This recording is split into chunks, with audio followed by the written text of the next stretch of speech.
that you can't see. You'll hear electric piano in the record. That piano is in this anvil case. You've seen me play it in a music video. You've seen me play it live with the Winerydogs. It's made by a company called Vintage Vibe. It's an electric piano, and it's somewhere between a Wurlitzer and a Fender Rhodes. It has its own sound. It really does. And I happen to love it. The guys that work there are great people.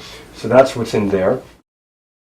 I don't have the original Hammond organ, but I use this, which is made by Hammond, and I plug it into this, which is a Leslie cabinet with the spinning, horns, and pretty much doing that whole gag. I mean, if I was playing the organ and it was a feature thing, maybe I would have the real one.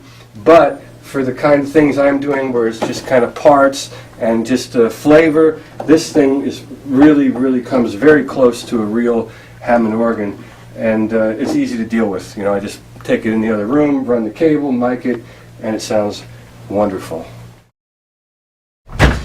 In here is what you would call the control room. And so when I'm making my records, I spend most of my time in this room, sitting in front of the speakers with guitar like this, and then I'll play something. I'll have my pedal here, and then I'll start and stop. I'll run the Pro Tools and I'll try it again. Pro Tools, try it again, until eventually I get it right. And it's the same kind of situation if I'm cutting a vocal.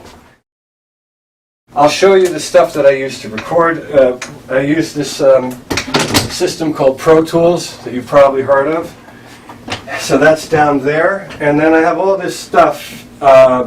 Basically, it's just different brands of mic preamps. So you notice there's Neve, Manley, API, Telefunken.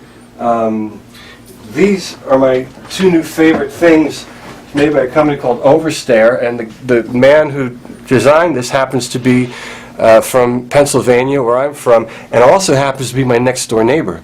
So he brought these over, and I love them. This is an amazing compressor, and this is a mic preamp that is so easy to use. Has a gain control and output, a compressor, and a tone control, and a few switches to add some harmonics and do some different things. And I ended up using that on a lot of my lead vocals on the record. Towards the end of the recording process, he brought that over, and I ended up using that on at least half of the record. The other half I used the Neve, and then on a couple songs I was plugged into the Manley with that compressor because I wanted a different kind of sound for those specific songs that I was recording.